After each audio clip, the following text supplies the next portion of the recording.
Cullen live in 1 minute.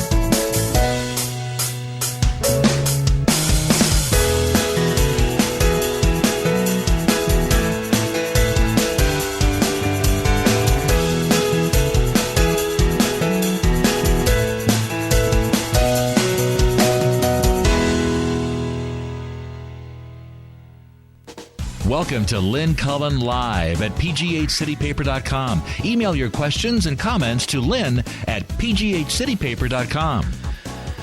Well, it's finally here. That which we thought would never come, Election Day. And my sister's with us, too, in Chicago. Hi, Suze. Hi. Hi. Hey, my heart's pounding all day already. I know. I'm slightly queasy. Yike. Really. Celine came dressed in a 70s female power suit with shoulder pads, bright red. I have some of those back from my... Do you still have them? I got rid of mine. Who's going to... I think I probably got rid of mine. Yeah. I had some doozies. They say everything comes back, but somehow I don't think that's No, going. it doesn't. It does come back, but it's always slightly different, and it doesn't look right. Right. It's always slightly different. No, not quite. Right. Oh, geez. I had something I definitely wanted to talk to you about, and I can't, of course, think of what the hell it was. Election days are notoriously difficult days to sort of do a talk show because everybody's just waiting.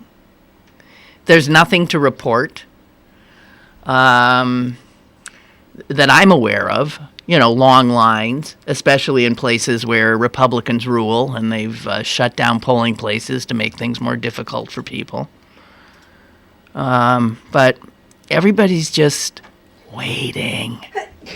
Bless you. I know. I'm thinking, how am I going to possibly make it to 9 o'clock tonight, 10 o'clock tonight? It might be even late. Who the hell knows? I don't know. No, I'm hoping it's going to be an early night. I am. I'm hoping she's just going to plaster them. I don't think any of the people who crunch numbers think that's going to happen, but then maybe they don't know. Well. You know, she was leading in Pennsylvania supposedly by, as much as 8 points. And the Kumi stuff. Yeah, and you know what it is now? It's less than 2. That's... Well, shame on those wafflers. It's margin of error crap, and it's people falling for the Comey thing. How many people voted thinking that she was going to be under indictment again because of early voting were able before he came by? And that and the stuff with the foundation, and how they have not, how the FBI is leaking the shit about his foundation and hasn't said boo about Trump's. Yeah, we know Trump's foundation is a sham. It's a sham, has been used totally illegally. The guy should be, paying a lot of money back plus fines and penalties, and his foundation should be out of business. Exactly right. Out of business. And crickets, except for the New York Attorney General, but, excuse me? I know. The IRS. And instead, the FBI, it's political. It's just friggin' political. You see, but this is what's so horrifying. I don't want to believe that these agencies of our government are functioning in this political way. And to the extent that they do, I'd like to believe that they are outliers that get caught and tossed. And what this election has shown is that the people that want to throw the bums out aren't wrong. that these institutions are totally politicized and cannot be counted on to do the right thing. The IRS, the FBI. I mean, we're supposed to have confidence in these institutions so that a democracy can work. Yeah, right. Yes. So the reality is that there is not an untainted institution left. I mean, think of the institutions that nobody would. The church. That's tainted. Public education is totally now a politicized disaster area. Right. People that devote their lives to children for not very much money are Satan. Anyway, go ahead. Right. No, I know. So all these things that sort of everybody just sort of had an agreement upon. Public education we agreed upon. We agreed, tax dollars would support universal education for American children. And then you had the infrastructure for our country. And you had the church. And then you look at, media. And media now is such a... it's such a grab bag, crazy place because of the internet, and the mainstream media struggling to stay above water in this changing environment have sold their souls to the to their capitalist owners and only go for ratings, not for their journalistic mission. It's hard to have. You look at a Senate, a Congress that doesn't function as it's supposed to, refuses to. That signaled before the election was over that they would refuse to work with the Democratic candidate. Right. That they would refuse to appoint any. Imagine, Susan. To advise and consent on the Supreme Court. Imagine, Susan. 4 more years. Right. Imagine if tonight's returns yield something akin to Gore Bush, where it would end up at the Supreme Court. We got a problem. Huh? I'll kill myself. No, we got a problem. We got a court made up of 8 people by virtue of the fact that the Republicans will not perform their constitutional duties in the Senate. So what if it breaks down 4-4? I mean, I'm just saying, this is what a dysfunctional government looks like. That's how that's what they are trying to do, to create a government that cannot and will not work. I mean, that's right. They wanna destroy it because remember what they used to say is we want to make it small enough so we can drown it in a bathtub. Well, they gave up the making it small because generally Republicans grow the government, believe it or not. Right. Ronald Reagan did. Yes, right. They do. They talk out of both sides of their mouth. Go ahead. Yes. Oh, yeah. So now they just decided, no, okay, so what we'll do is we'll get elected, we'll take it over, and we'll throw wrenches in the works everywhere we can so that it just doesn't work anymore. And then we'll say, see, we were right. Look at this disaster. Government doesn't work. Let the corporations run it. That's what's happened in the state of Illinois, which hasn't been able to pass a budget for 2 years. It's just the governor, the Republican governor on one side, and the Democratic House State House on the other side, and they've been staring at each other for 2 years. Yeah. So, listen, ultimately this comes back to voters. So, and we found out that there are an awful lot of voters who really are not particularly well informed. And they keep voting for this kind of divided government, so where nothing can get done. I think it's more that the way people feel about their public schools, that public education is terrible, but theirs is good. And I think they feel the same way about their individual legislator. Usually, they're all crooks, but I like my guy. But I'm putting them back in. Yeah, right, exactly. Oy, so I'm going to vote after the show. I'm really looking forward to it. I mean, I am. I voted early, and in Illinois there are so many different ways that you can conveniently vote. I'll give this to the state, and you don't have to perjure yourself. You can just say send me a ballot by mail, I'd like to mail it in. No, here they make you perjure yourself. You have to say, you I'll be traveling, I'm incapacitated, whatever, Well, in Missouri, you used to have to sign an affidavit that said that you would be out of St. Louis County on Election Day. Right, that's sort of what it is That's here. really easy. All you have to do is step foot into the city of St. Louis for 10 minutes, and you haven't lied. Not you know what I mean? Not that anyone's not saying checking. that you have to be there all day. It's not saying that you have to. It just says you have to be out of the county on that day, and so you just drive over the city limit, and you've not perjured yourself. These laws are also that's a problem with laws. And the other thing that we have to hope is that California passes recreational marijuana. Why? Because if they do, it's over. No, but I'll be in California. Oh, I see. Okay. I get that part. Enough about this good of country. I want to do what's good for me. Well, see, that's supposed to work, though. That's the way it's supposed to work. If everybody does their own person... I've never thought that that's true, but that's what a lot of people think. You're supposed to vote your own... What works? Self-interest. And I don't know that that's really ends up being a properly moral way to vote. I've never voted that way. I've always tried to vote. I think the way I thought was best for everybody, or the country, which is why in my life, especially in Missouri, I rarely voted a straight ticket. Yeah.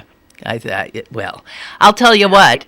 Now I do. I wouldn't vote for a Republican if you put a gun to your head, because that's how I feel. I will, and I have voted for Republicans. I will never, ever, ever, ever vote again for a Republican. Let's look at, if you don't mind, David Brooks' piece today in the New York Times. Is he a radical liberal yet? No, he's now saying, I never thought I'd say it, but neither of these parties works anymore. We need a third. We need to start over. And I don't disagree with him, I don't think. But here's what he says in part. I'm only going to give little bits. This campaign has been an education in how societies come apart. The Trump campaign has been like a flash flood that sweeps away the topsoil and reveals and widens the chasms, crevices, and cracks below. We are far more divided than we realized. That's the thing that I think has been unmasked here, right? And then he says, the educated and less educated increasingly see the world in different ways. So do men and women, blacks and whites, natives and immigrants, young and old, urban and rural. We are a nation divided. Who said? I believe it was Abe Lincoln. A nation divided cannot stand, or will not stand. So he says, and he's right. I mean, he says we are incomprehensible to one another. And that's the thing that's happened that I find the most frightening. And he says this year the workers overthrew their corporate masters and grabbed control of the Republican Party, and that would be progress and even inspiring. But their revolt has been laced with bigotry, anti-Semitism, class hatred, misogyny, and authoritarianism that has further rent the American fabric. So yeah, if you were ever waiting to see America's beleaguered working class rise up, well, they did, and look at how ugly that looks. Finally, he says this: any decent society rests on codes of etiquette and a shared moral ecology to make cooperation possible, to prevent economic and political life from descending into savage war. But this year, Donald Trump has decimated the codes of basic decency without paying a price. With his constant, flagrant, unapologetic lying, he has shredded the standards of intellectual virtue, the normal respect for facts and truth that makes conversation possible. With his penchant for cruelty, bigotry, narcissism, selfishness, and even his primitive primate dominance displays, he has shredded the accepted understanding of personal morality that prevents the strong from preying on the weak. So we learned this year that millions of Americans are incapable of being morally offended. So then he ends up saying, I never thought I'd say it, but Jesus, we need another party. You know, Sam, my son, said something to that effect. We were having a really good conversation the other day about politics. And he said, I think that a party that would work, that a lot of people would come to in this country, he says, because I think I would, is a party that is socially liberal, like the Democrats, but fiscally conservative. Well, that's what a lot of people, that used to be called a moderate Republican. Mm-hmm. Also, it used to be called a moderate Democrat. Right, pretty much. That there's a place in the middle. They were pretty much the same thing. Yeah. And no, it doesn't exist anymore. So that's a young kid saying Actually, can I say that that's sort of who Hillary is? Yeah, maybe. The problem is that the way the Democratic Party is constituted, it's hard to be fiscally responsible because it's built on a lot of groups who demand expensive government programs. Sometimes being socially liberal seems to suggest that the government needs to spend money. We got to figure out how you can be socially liberal and yet rein back government spending, or make government spending wiser. I mean, don't make the government spending wiser and have a strong enough economy, properly taxed, equally taxed, appropriately taxed, such that it pays for your social programs. Mm-hmm. For example, let's take health care. If you take all the money that is spent on premiums by individuals and employers, and then you subtract out what the insurance companies pay to their CEOs, their huge group of employees, and their stockholders, and you put it all into a single payer program, those same dollars would go a hell of a lot further. Right. Sometimes it's very frustrating because it's not all that complicated.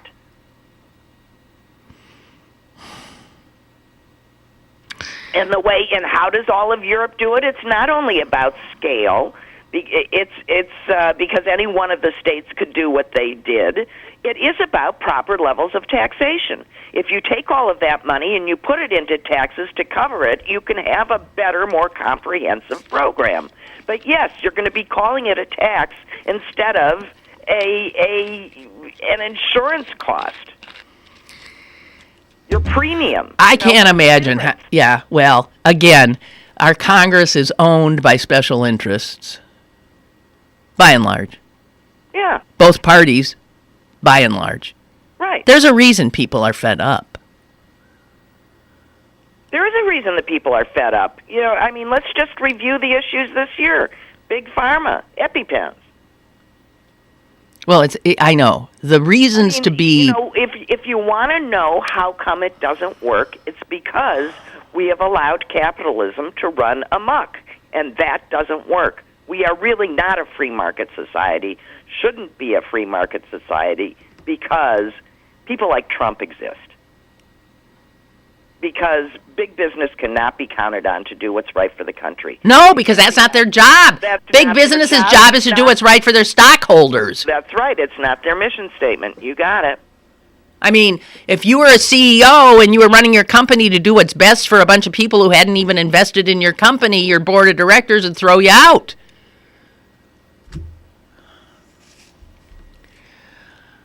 I'm just pointing out I know. you pay for this stuff. That's I know. all. I know. You take out the false costs, and you take out all these people that are putting it in their pockets instead of putting it where it's supposed to be. Henry writes, just some observations from my morning at the polling place. First, let me say I'm deeply appreciative of all the volunteers at the polling places. Me too.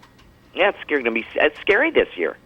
Well, I just want to say that they sit there year after year when nobody's voting, sit there year after year after year. It's like a 12, 14-hour day for them, and God bless them. But then he says, but I know many of the volunteers, and I wouldn't trust them to operate an ATM machine. Well, they probably don't know how. He says most are in their 80s. Well, okay. That's right. Well, right. Right, but why? Because younger people are not volunteering. Who will staff polling places in another 2 years? These people, I know, are the people at my polling place. They're old. Oh, I mean, they're old everywhere. Part of it has to do with they're retired and they don't have to leave a job to go and be there. Right. So they're going to be old, but they've got to be replaced by younger, older people. Well, maybe that's what I'll do in my spare. There you go, Susan. You can be one of the people that sits there and lets the election occur. He also says the Trump voters were there in full force, not afraid to show it either. Many of them were in line wearing their favorite apparel, including one that said Hillary for prison. My wife and I definitely felt like we were in the minority. Well, you know, I'm not sure where you live, Henry, but I'm guessing now it's in the burbs, huh? Yeah. You could come to my polling place where I would think it's overwhelming in the other direction. But, yeah.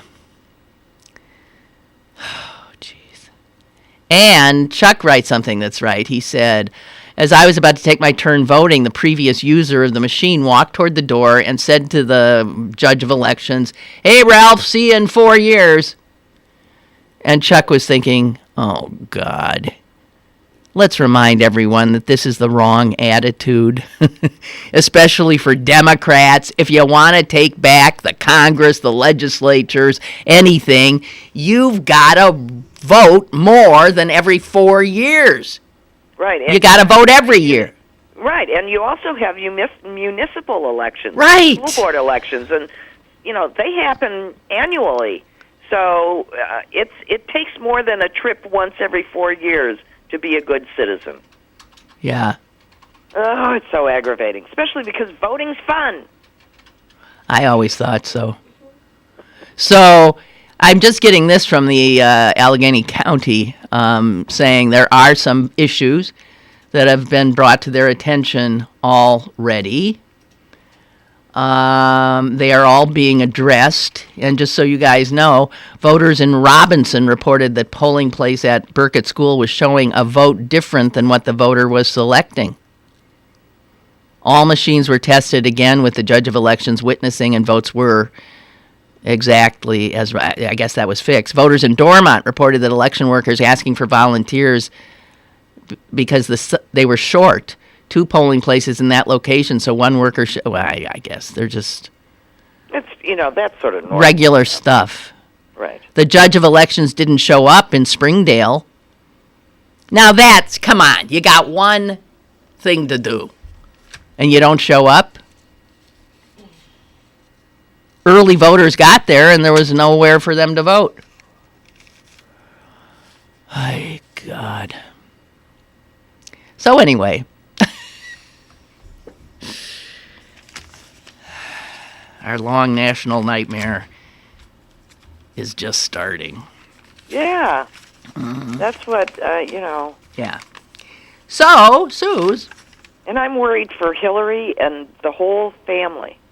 Yeah. I really am. I mean, I'm so tired of being terrified that some yahoo is going to shoot our presidents or their families or do something heinous. I'm tired of it. I've already done it for 8 years. I don't want to do it for the next 4/8. No. Well, actually, that reminds me of something I saw on television last night. It was, wow.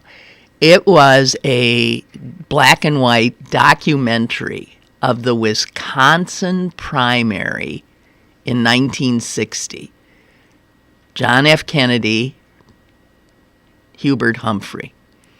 And for some reason, somebody put together a documentary, and it was some of the better who went on to become great documentarians, like, is it Maisley?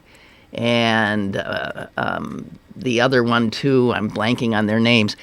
And to watch that hour of how things were in 1960, boy, have we come a long, long way, and I'm not so sure it's good. Down. Wow. Humphrey is being driven around Wisconsin by some chattering woman who might have just been, a local Democrat. And he's having to make small talk with her, and it was basic stuff. And the difference between him doing the old-time stuff and this gorgeous JFK with his gorgeous wife sweeping in and wowing everybody. It was really something, but it was the beginning of something different. We got a call. Hello? Hey, Lynn. Hi. Where I voted, the Hillary Clinton had people out front. I'd never seen that before, and they asked me where I lived, and then they told me where I was to go on the inside, and I was glad they did, because my election district, the ladies who were running it, I think knew what they were doing, and there was hardly any line. But in the other election district, those ladies clearly didn't know what they were doing, and the line was all the way out to the sidewalk. And you're saying Clinton people told you to go to the shorter place? Well, they knew where he belonged. They were different. Right. Yeah, we have different lines. I walk in. I think it's registered Republicans go one side and Democrats the other. Isn't that how it works? No. It's everybody registered in that district. It's different election districts. Right. Different legislative districts within one polling place. Oh, okay. Right. Often. Yeah, it can't be just Democrats and Republicans. But in the primary, that's what it is. Primary races. But the lady in my district told me that they had never seen turnout like this before at that district. Well, I'm sure the turnout's going to be pretty. Well, both. Good. I guess good. It's just let's hoping that the turnout is the people coming out voting like you want them to. Well, I think it was all Clinton where I voted because a guy I saw in line was wearing a dress, and I thought to myself, that's not a Trump voter. You did, huh? You made that assumption, did you? Well, I thought that was pretty safe. Well, You never know. But I suspect you were correct. Thank you. You're welcome. Bye-bye. Thanks for the report. Okay, that was my first snorting laugh of the day. Well, isn't that... I pray it's not my last. No, I pray so, too. Hey, you see what the Weather Channel's doing today? God bless them. The Weather Channel figured nobody's going to be watching us. So they thought, what can we do? So they thought, I know, let's just, for people who just need a break, you're watching the election coverage and you're starting to sweat, turn over to the Weather Channel. And all they're doing is wall-to-wall beautiful video of nature. Meditate. Right. Meditate on the... I'm just saying, go there. He says, now, granted, if there's a true weather event, we do have a team on standby, and we will break in. But otherwise, this is beautiful vistas, the American Rockies, Whitewater Rapids, everything about America that should, inspire you. So that's what they're going to be doing. Just remember that. I think it starts at 3 p.m. or something, that they're going that way. Yeah. It's called counter-programming. If you want to get away, the Weather Channel, ladies and gentlemen, for, some meditative stuff and reminders that the world is not just this that we're so mired in that there's wondrousness to it. And if you elect Republicans, they'll destroy it. Right. You see that nature picture? Hey! It's going to be there. Let's develop that. I got History. it. Yeah. It's going to be the History Channel. Susan, react to this. This is a little bit I got from The Week magazine. Actress-singer Hilary Duff and her new boyfriend were accused of cultural appropriation when they showed up at a Halloween party in Beverly Hills dressed as a sexy pilgrim, I guess that must have been her, and a Native American chief. Duff had to take to Twitter to apologize. Oh, for heaven's... I know. Listen to her apology. Traditional dress is not a costume. And being dressed as a pilgrim proves how insensitive and ignorant you are. Oh, no, that's a Twitter user saying that to her. Twitter user says, traditional dress is not a costume, and being dressed as a pilgrim proves how insensitive and ignorant you are. Oh, it was the pilgrim they were upset, not the Indian? That's amazing. And then I'm all mixed up here. Yeah, I mixed up. Then Duff apologized, saying, I am so, capital S, capital O, I am so sorry to people I offended with my pilgrim costume. It was not properly thought through. But I'm still unclear as to the objection, because that represented a religious form of dress? I don't know! Of the 17th century? I don't know! And you've offended all of those 17th century people? I can't, Susan. I am beyond. How is it not the Native American costume that they were? What I want to know is how is all of American culture not appropriation? I mean, that's what America's all about, is appropriation. You come in, we take stuff from your culture, we make it our culture. It's called the melting pot. I know. I thought it was something you celebrated. I'm so fucking mixed up.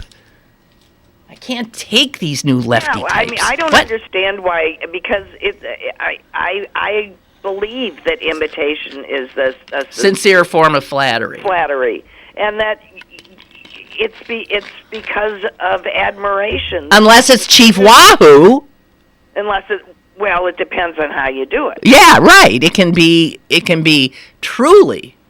And I do think that there are times where especially in art, cultural appropriation is sometimes inappropriate. And I'll give you an example. My trainer at the gym when I first got here was a young woman who was a dancer, and she performed regularly. She danced with the troupe, and their choreographer, and all white. I think there was one African American in the troupe, and their choreographer does a piece that's all about slavery and and white people are basically dancing it, and she just felt uncomfortable through the whole thing. Yeah, she just felt like this wasn't his to choreograph. It wasn't his story to tell, and it wasn't her story to dance. This stuff gets complicated. Wrong to her. So it's not to use an unfortunate term, black or white. This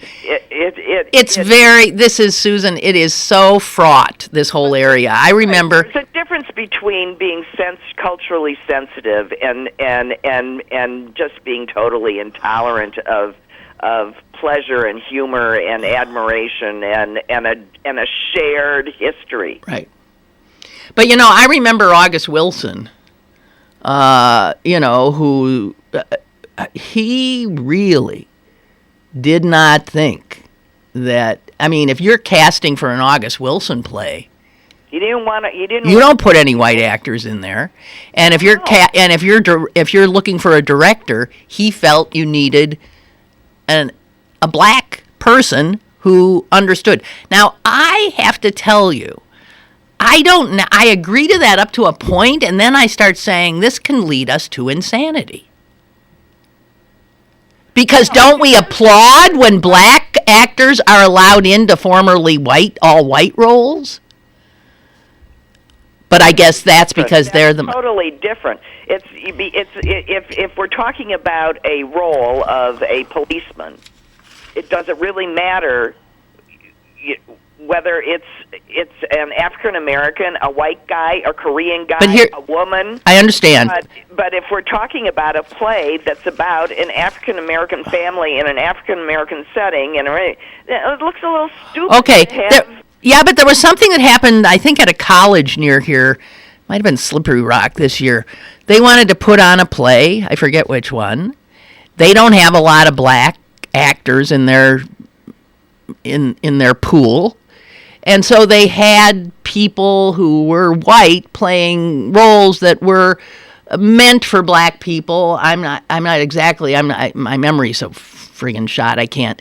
But the playwright, catching wind of this, revoked their ability to produce the play, I guess a day before they were about to do the production. Well, I don't know. It gets crazy. It gets nuts. But you're right. My example was not the correct one. But America, the idea of America cannot exist. The America I applaud, that I so love, is the one that culturally appropriates everybody's stuff because we're one. We're a mishmash, a hodgepodge. We so appreciate the energy of new stuff, new food, new clothes, new music, new this. That's why America is so friggin' vital, has been, and so great. If we were to do this, we would just be a bunch of, these little, we're breaking into too many parts. Well, and too many walls going up. Let me just offer this as an example.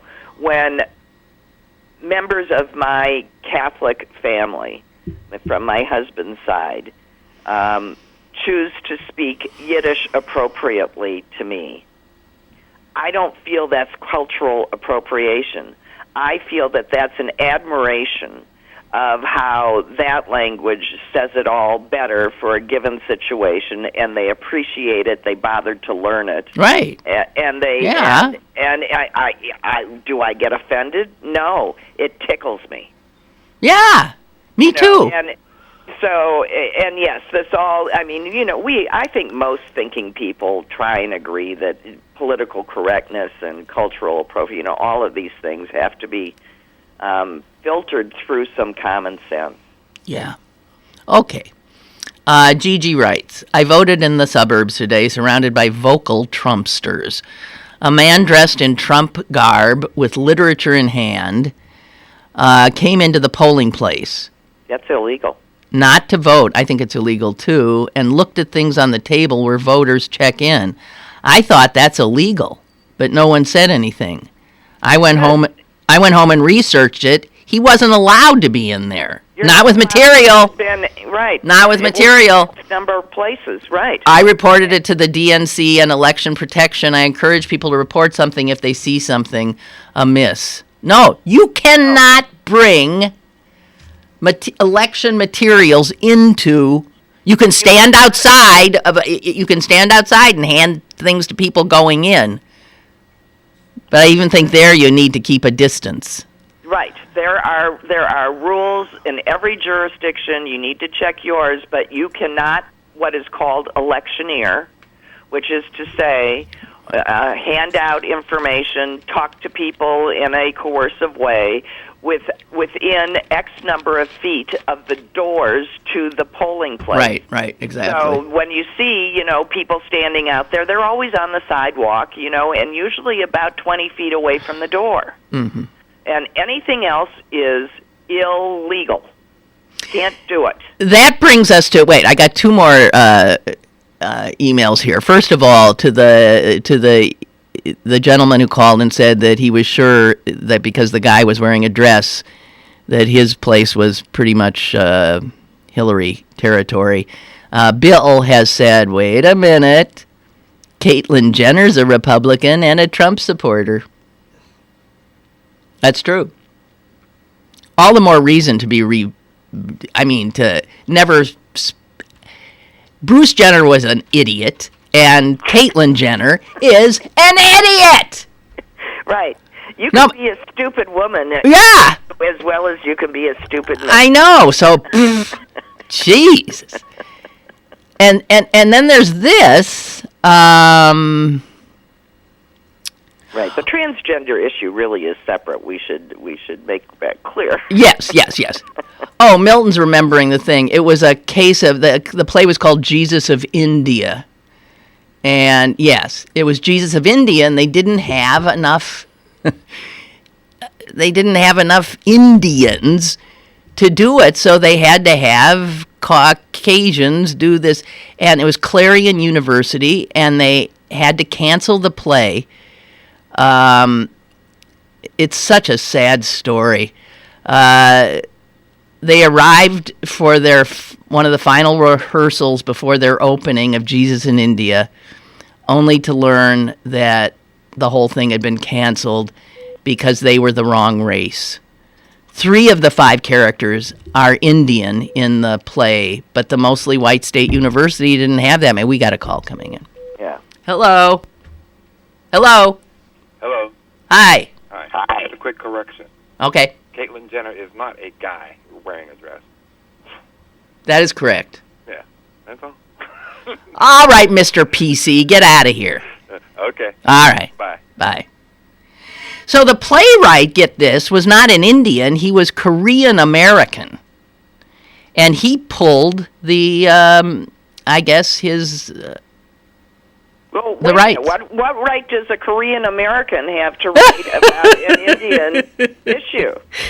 Lloyd Sue, the playwright, told the university that he was uncomfortable with any notion that he supported Caucasians portraying Indian characters in his play. Yeah, except that, he's a Korean. How can he write about that? Of cultural appropriation. That's the definition right there. The on the campus at Clarion there, the number of people who could possibly have been, cast comprised 0.7% of the university's student body. And you got to figure that those 4 or 5 people might not necessarily have wanted to be an actor, so... He didn't have a problem with this mixed race actor in it, but he didn't like the white folks.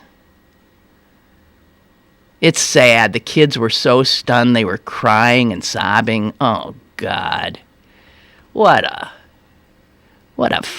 nutso world.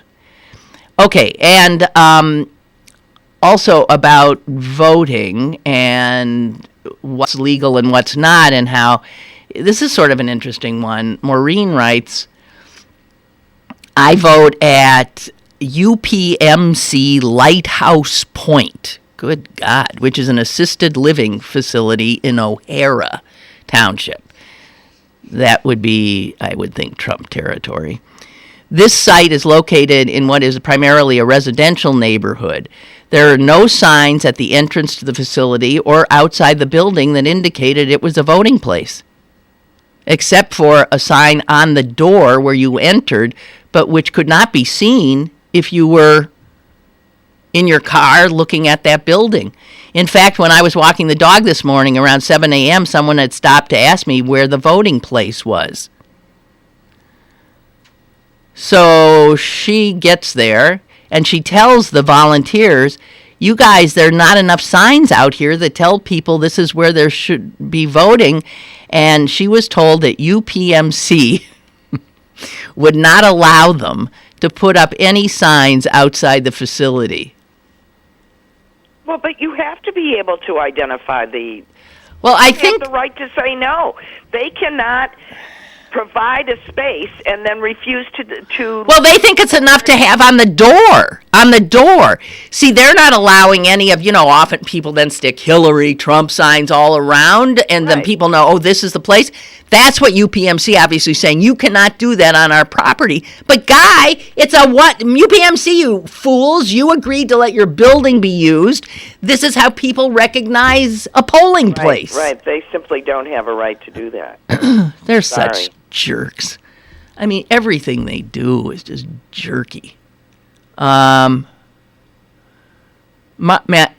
says Caitlyn Jenner is a bigger asshole than Bruce Jenner.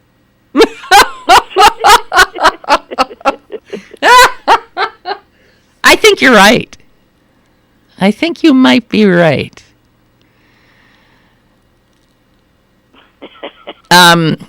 Little Tony writes, I just got back from casting my vote. There was a line. There's never been a line at that location in all the years I've been going there. I waited almost an hour, and it was beautiful. So many young people in line voting. Good. Oh, dear. Well, let us hope. And I was reading... I didn't mention yesterday that Janet Reno's passing, and I was reading today, her obit, and was reminded of the tumult of that time in our country. We always think the country is coming apart. These people, those same forces were all there, and that poor woman, the first woman to hold the job of Attorney General, had to deal with Waco. She starts in, and Waco happens. And whether or not you think she made the right call, she told the FBI, go for it. Go on and raid this place. And as you know, 70 people ended up being killed, including children. Okay, we got another call. Hello. Hey, Lynn. George from Moon. Hi, George. Just wanted to provide a little clarity on the polling place rules. Uh-huh.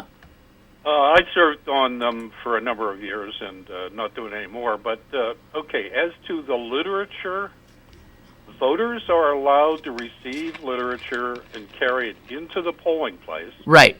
But they cannot distribute it or proselytize. Well, this guy was distributing it outside and then came in with it. Totally against the law. Right. And they should have told the judge of elections to stop it, okay?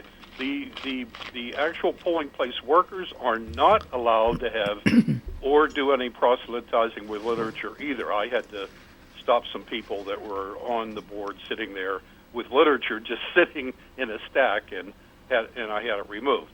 But voters themselves can have the literature themselves to review while they vote. Yeah.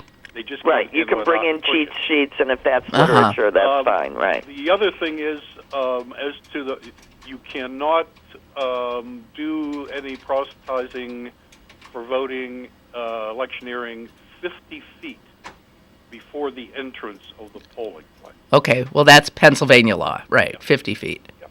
Okay. That's it. Good stuff. Thanks, George. Good. Okay, bye. Right. And if you see it and it's happening, definitely speak up. Complaint, yeah. and then call the authorities. I'm going to be respectful of these people and say protect yourself. Go through channels. But so back to Janet Reno. So this is 1993, and you had that nut job, David Koresh, with all those people in that cult. The Branch Davidians.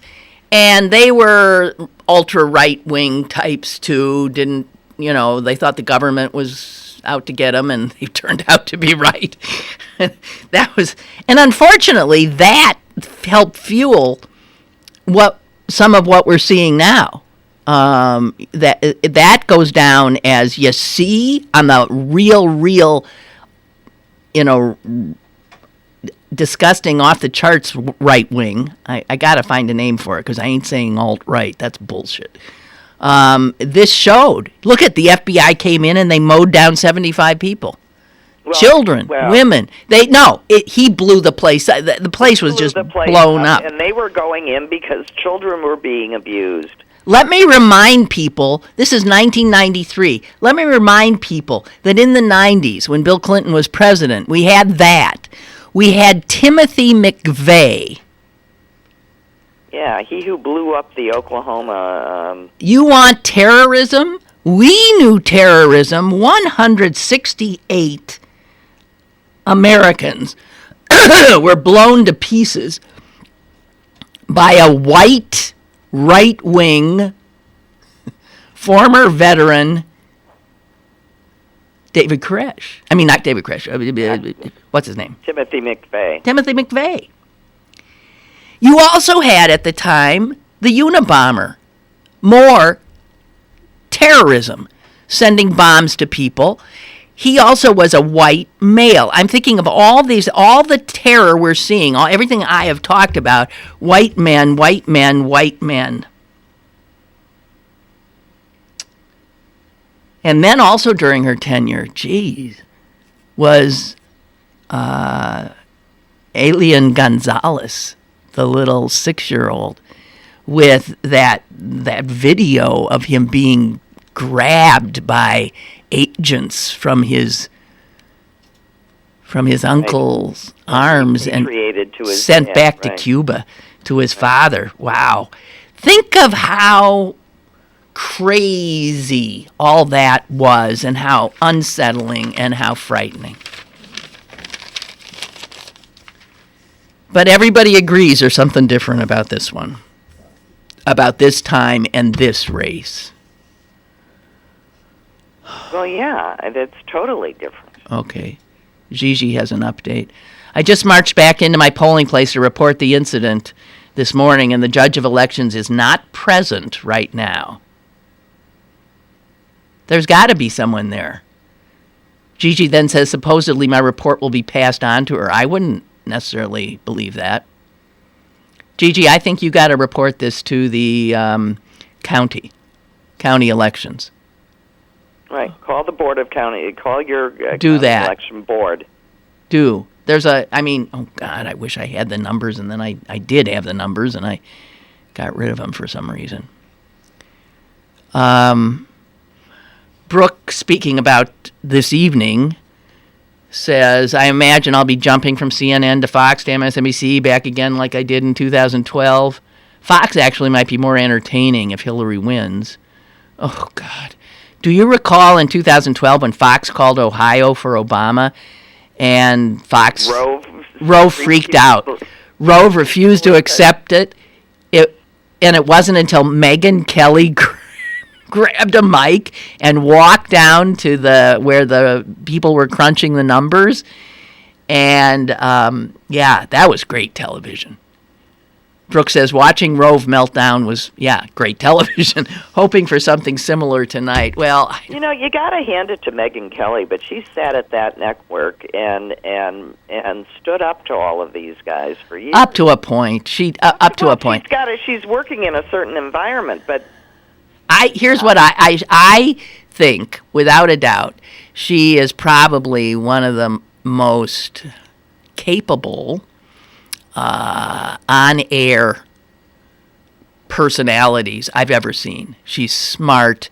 She's capable even of being funny, clever, all this stuff. And she takes on the big boys and never blinks.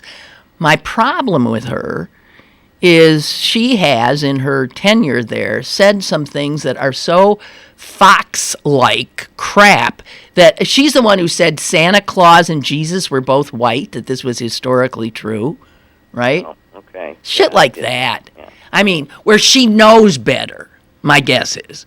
She's smarter than that. But yeah, she's impressive. Fox has apparently offered her $20 million a year to stay. I hope she tells him I think she'll leave. Because I think she could write her ticket. Yeah, I think that's exactly what I think. She can write her ticket.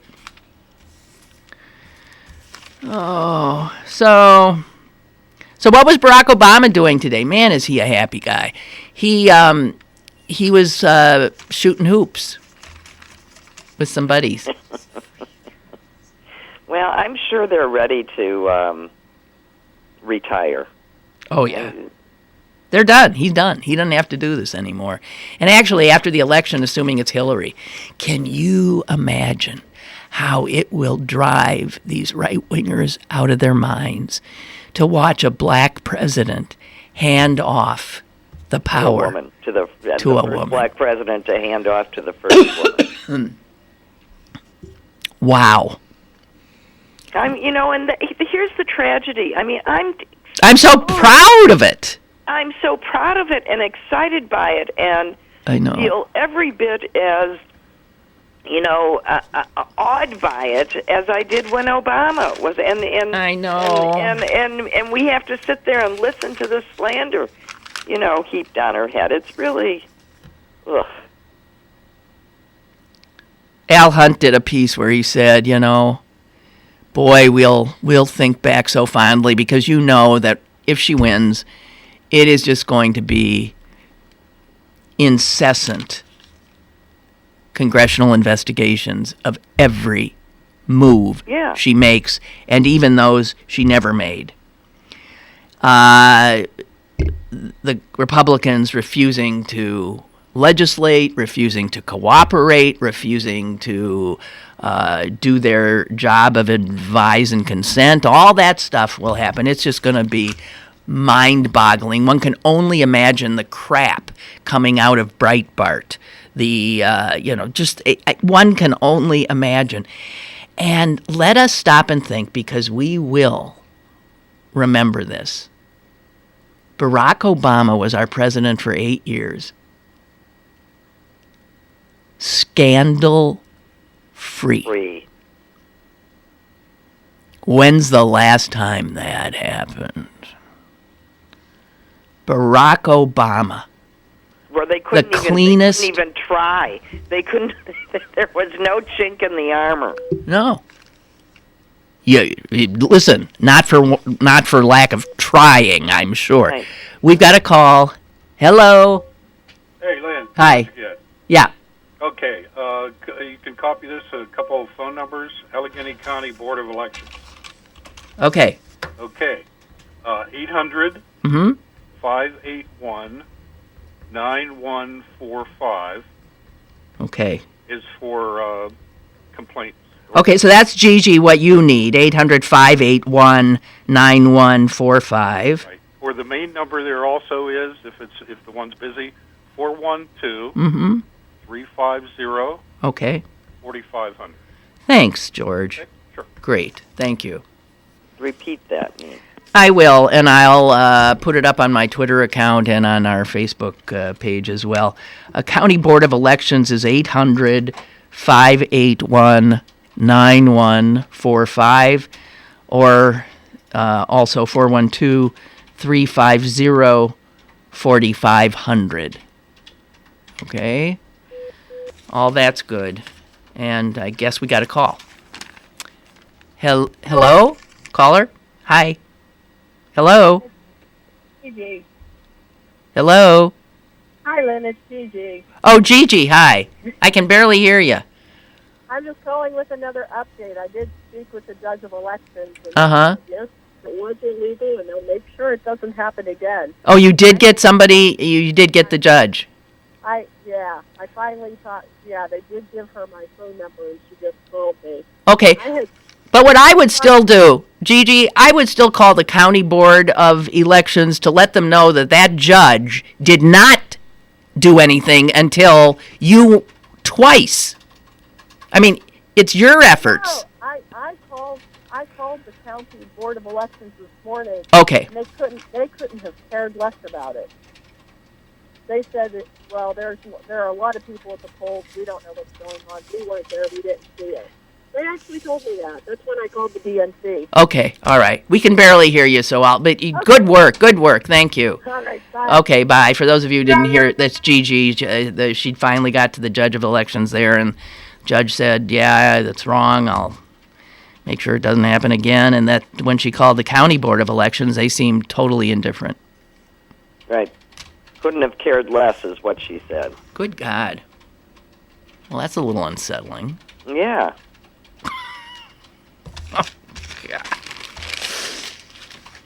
Oh, Oh, boy. Well, I've got some other stuff here, but I don't want to even bring it up because we've only got a few minutes left and there's no point. So tomorrow, guys, wow, I will be blurry-eyed, probably not feeling good, but I'll be here. I promise. Susan, when do you think you'll? Yeah, so you said, are you going to stay up? Are you just going to? How much are you going to? My guess is I will stay up until I pass out. If it hasn't been. Yeah. At a certain point, I'll take myself into my bedroom, and then. Right. You'll fall asleep with the TV on. I'll fall asleep with the TV on, and I'll check it out throughout the night. Yeah, I think a lot of us will do the same. Well, I'm hoping we won't have to stay up late to get the final, result. I think the country is going to take itself back today, God, I'm hopeful. Well, I just want to remind you that you are living in your own little bubble, the same little bubble I'm living in, and there are so many people in this country who absolutely are on the other side. There's tons of them. Yeah, I'm not judging it by that. I'm judging it by other things. Okay.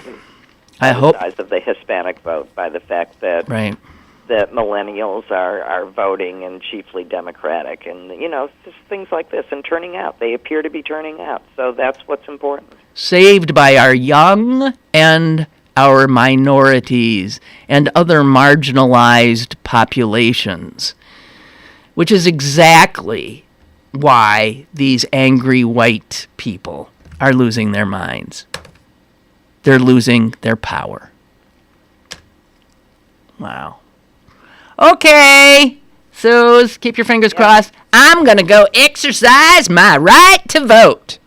Good. I thought you were going to say you were going to go exercise. Well, then I'm going to go exercise. I got to exercise at 1. I think unless the lines are too long, I should be able to. You'll make it. I will. I've got a very busy day. Okay. Thanks, Suze. Thank you. Wishing the country the best of luck. Yes. Pray. Do whatever you have to do. Thanks. Okay. Bye, guys. See you tomorrow morning.